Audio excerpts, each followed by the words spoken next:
নমস্কার বন্ধুরা, গ্রিন ওয়ার্ল্ডের বাগানে আপনাদের স্বাগত।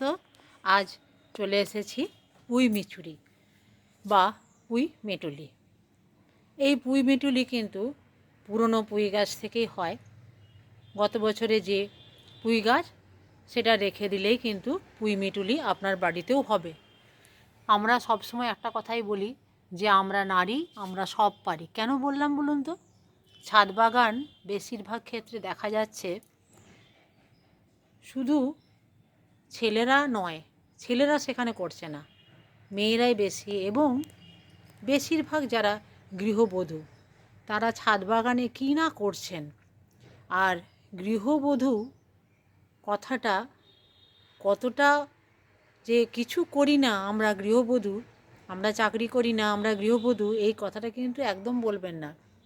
এই যে ছাদ বাগানে আপনারা যেভাবে ফসল ফলাচ্ছেন, আর তাছাড়াও বাড়িতে কত না ভাবে আপনারা সেভ করে চলেছেন, তো সেটা কিন্তু চাকরিরও অনেক অনেক উপরে। তো যাই হোক, সে কথাটা অন্য ব্যাপার। তো চলে আসি আমি এই পুঁই মেটুলি। দেখুন, অনেকে কিন্তু এই পাকা খেতে ভালোবাসে, যারা ভাজা খায় ঘি টি দিয়ে, শিম দিয়ে, সজনে ফুল দিয়ে, অনেকে কিন্তু ভাজাও খায়। তবে সর্ষের তেল দিয়ে রান্নাটাও কিন্তু মন্দ হয় না।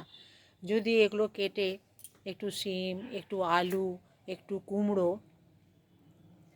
একটু চৌকো চৌকো করে কেটে, একটু তেজপাতা, পাঁচফোড়ন, একটু সামান্য জিরে, লঙ্কা, একটু শুকনো লঙ্কা আলতো করে ভেজে ভালো করে চাপা দিয়ে দিন, এবং খুব সুন্দর লাগে, খুব সুন্দর। একটু শুকনো শুকনো ভাজা বা একটু রস রস চচ্চড়ির মতো, সেটাও খুব ভালো লাগে।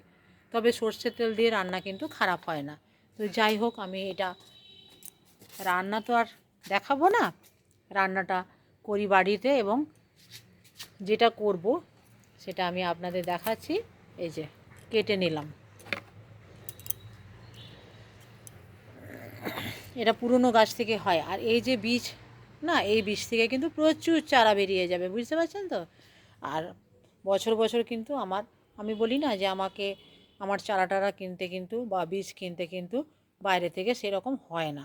তো যার জন্য আমি সবসময় বলি বাড়িতে আপনারা করুন, কারণ এমন কিছু নয় যে যা অসম্ভব, আমরা সবই পারি। আর অল্প দিয়ে শুরু করুন। আর দেখেছেন কি সুন্দর পুঁই মিচুরিটা হয়েছে।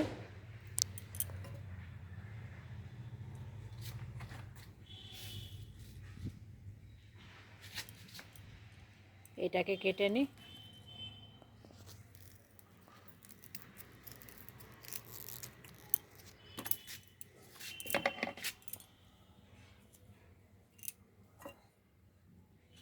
একটু ডাঁটা ডাঁটা থাকলে, ডাঁটাটাও যদি চচ্চড়ি যারা করছেন তারা যদি ডাঁটাটাও দিয়ে থাকেন তাহলে কিন্তু অসুবিধে নেই।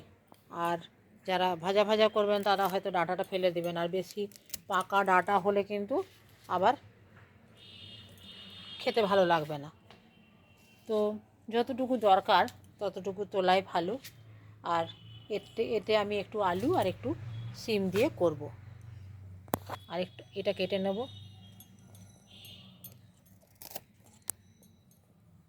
এটা কেটে নিলাম। তো এইটাই আমার আজকে থাকলো, কারণ এতে আমি শিম দেব। আর গাছের শিম আমার সেরকম নেই, কারণ দেখাচ্ছি চলুন। এরপর যেটা দেখাবো, এই যে বেথো শাক। বেথো শাক আবার তোলার মতো হয়ে গেছে, কিন্তু আজকে আর তুলবো না। কেন তুলবো না বলুন তো? অনেকগুলো তরকারি হয়ে গেছে, আজকে আর তোলা যাবে না। তবে একটা কি জানেন তো, এই যে বীজ যখনই হয়ে যায় না, তখনই সেগুলো কেটে নিয়ে, এই ডালগুলো কেটে নেওয়াই ভালো। আজকে যেহেতু করছি না, আমি ডাল কাটছি না, একটু বীজগুলো আমি ছাড়িয়ে দিচ্ছি। বীজ হলে ডালটা মোটা হয়ে যাবে, পেকে যাবে। তো কিন্তু পাতাগুলো কিন্তু খুবই ভালো আছে, দেখতে পাচ্ছেন তো? আর এই যে দেখুন কত বড় বড় পাতা হয়েছে। আর এই বীজ থেকে কিন্তু গাছ হয়। আমি এগুলো কখনো রাখি, আবার কখনো ভুলেও যায় যে কোথায় রেখেছি। তো প্রত্যেক বছর এরকম কিন্তু নিজের থেকেই হয়ে যায় ঠিক সময়ে। আর বেথো শাক কত যে উপকার, আজকাল 40 বছর বয়সের পর থেকে বিভিন্ন রকম বাতের ব্যথা, হাঁটুর ব্যথা, এই হাঁটু ব্যথা বলি যাই বলি আমাদের সেগুলো কোনো না কোনো বাত তো এই বেথর শাকটা কিন্তু এই সময় খাওয়া খুবই ভালো, কারণ বাতজ ব্যথা কিন্তু একদম ভেতর থেকে সারিয়ে দেয়। আপনারা বাড়িতে আপনারা খেয়ে দেখবেন। আর যাদের ধরুন অল্প হয়েছে, কয়েকটা পাতা এরকম 6 দিন 7 দিন পর পর তুলে, যেভাবে আমরা থানকুনি পাতা, তুলসী পাতা খাই না, যদি অল্প হয়েছে তাহলে ওই রকম করে পাতা তুলে 6 দিন 7 দিন খাবেন, দেখবেন ব্যথা অনেকটা কমে গেছে। আর এই গাছের যত্ন তো আমি অনেকবারই বলি, যতবারই আমি পাতা তুলি ততবারই বলি, খুবই সোজা এই গাছ। এই যে বীজ পড়ছে এই মাটির সাথে মিশে থাকে, তো মাটির সাথে মিশে থেকে কিন্তু আপনা আপনিই আবার পরের বছর বেরিয়ে যাবে। তাহলে ভাবুন গাছটা করা কত সোজা। আর আমার এই সমস্ত ছোট ছোট জায়গা, কিন্তু এর মধ্যে যদি আগাছা জন্মে যায় তবে এগুলোর একটা নাম আছে। যেগুলো পেতলের বাসন টাসন মাজলে বলে যে এগুলোকে আমার যে কাজের মেয়ে কাজ করতো সে বলতো টক পাতা। এগুলো দিয়ে পেতলের বাসন মাজলে কিন্তু ঝকঝকে হয়ে যায়, যেভাবে আমরা তেঁতুল দিয়ে বাসন মাজি না, তার জন্যই বোধহয় এর নাম টক পাতা। আবার অন্য আরও একটি নাম আছে, আমি এই মুহূর্তে আমার মনে নেই, ভুলে গেছি আমি। ভেতরে কিছু আগাছা থাকলে কিন্তু অবশ্যই তুলে দেওয়া ভালো, কারণ ছোট ছোট জায়গা, আর তাতে জল দেবই বা কোথায়? জল দিলে তো সেই গাছেই বেশি পাবে। আর এখন কিন্তু প্রচণ্ড রকমভাবে রোদ দেওয়া শুরু হয়ে গেছে, তো জলটা কিন্তু দিতেই হবে। ছোট জায়গা হলে কিন্তু আরও সমস্যা। চলুন একটু জল দিয়ে দিই।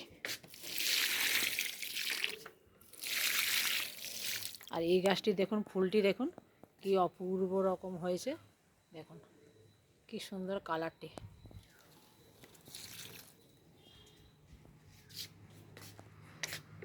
একটু গাছগুলো না জল দিলেই নয়। আর লেবু গাছ নিয়ে আমি অন্য একদিন আসবো আপনাদের কাছে বলতে। লেবু গাছটার একবার চেহারাটা দেখে নিন, কি পরিমাণ ফুল এসেছে। আমি বললাম না 200-250 লেবু ধরে, আর 12 মাস। এই যে দেখুন এখানে ধরে আছে, এখানে ধরে আছে, এখানে ধরে আছে, এই যে দেখুন এখানে ধরে আছে, ওই দেখুন ওই দিকটাতে, এইখানে। তো এইরকম আমার গাছে লেবু। আবার নিচের লেবু গাছ তো যেটা মাটিতে, সেটা তো স্বাভাবিকভাবেই মাটির গাছে একটু বেশি হবেই। আরেকটা কথা আসি, যে দেখুন এই যে তুলসী মঞ্জরি, এই মঞ্জরিগুলো কিন্তু রেখে দিলে অনেক গাছ হয়ে যাবে। আর যাদের বাড়িতে আছে জানেন যে নিজের থেকেই চারা বেরিয়ে যায়। আর এটা বোধহয় কৃষ্ণ তুলসী, কারণ এই যে দেখুন পাতাগুলো একটু লাল লাল, মঞ্জরিগুলো লাল লাল হয়ে গেছে। এই যে চলে এসেছি সিম গাছের কাছে। এই সিম গাছটি যদিও অনেক পুরনো, আমার এই বছর হলে 2 বছর হবে। আর এই যে গোড়াটি দেখুন, কিন্তু খুবই ভালো ধরছিল। আর গাছটি ওই কোনাটিতে ছিল। আপনারা যারা আমার ভিডিও দেখেন তারা জানেন আমার এই যে গ্রিলগুলো রং হলো, ভালোই ধরছিল, কারণ দেখতে পাচ্ছেন তো এখনও ফুল টুল হচ্ছে। তো এই যে গ্রিলগুলো রং হলো, এই রং করার সময়তে কিন্তু এটাকে আমাকে কেটে দিতে হয়েছিল, পুরো ডালগুলি কেটে দিতে হয়েছিল। আমার এটাতে আবার পোকা লেগে যাচ্ছে, আমাকে নিম জল দিতে হবে। এই যে কালো কালো এই যে এগুলো হয় না, একটু নিম জল দিয়ে দিলেই হবে। আর এগুলোকে কেটে ফেলে দেব। তো যেহেতু অনেক পুরনো গাছ, আমি এটিকে তুলেই ফেলে দেব, বিশেষ কিছু করব না। আর যত্ন পরিচর্যা আপনারা সবই জানেন। আমি আর বাকি গাছগুলো একটু দেখিয়ে দিই। যে বীজগুলো রোপণ করলাম সেদিন কলমির, তার মধ্যে কি কি বেরোলো আমি একবার আপনাদেরকে দেখাই। এই যে দেখুন এই চারাটা কিন্তু বেরিয়ে গেছে, দেখতে পাচ্ছেন তো? এই যে দেখুন এই চারাটা বেরিয়ে গেছে, এগুলো কিন্তু সব কলমির চারা। আর এইখানে দেখুন চারাগুলো বেরোচ্ছে কিভাবে, দেখুন, দেখতে পেয়েছেন তো? এই যে দেখুন বীজটা মুখে নিয়েই বেরোচ্ছে, এগুলো সব চারা বেরোচ্ছে। তো ডাল দিয়েও ভালো হয়, চারা দিয়েও ভালো হয়। আর এরপর তো গরমে পুরো ছেয়ে যাবে, যেহেতু শীতকালে একটু যত্ন পরিচর্যা কমই করেছিলাম, কারণ শীতকালে তো মূলো শাক পালং শাক এত বেশি থাকে। তো কলমি শাকটা সাধারণত গ্রীষ্ম বর্ষাকালেই বেশি খাই, কলমি নোটে। আর ডগা কেটে দিলে এটা আবার খুব ভালো ডগা বেরোয়। তো এইভাবে আমি এই যে দেখুন কত চারা বেরোচ্ছে, দেখুন এই যে দেখুন, এই যে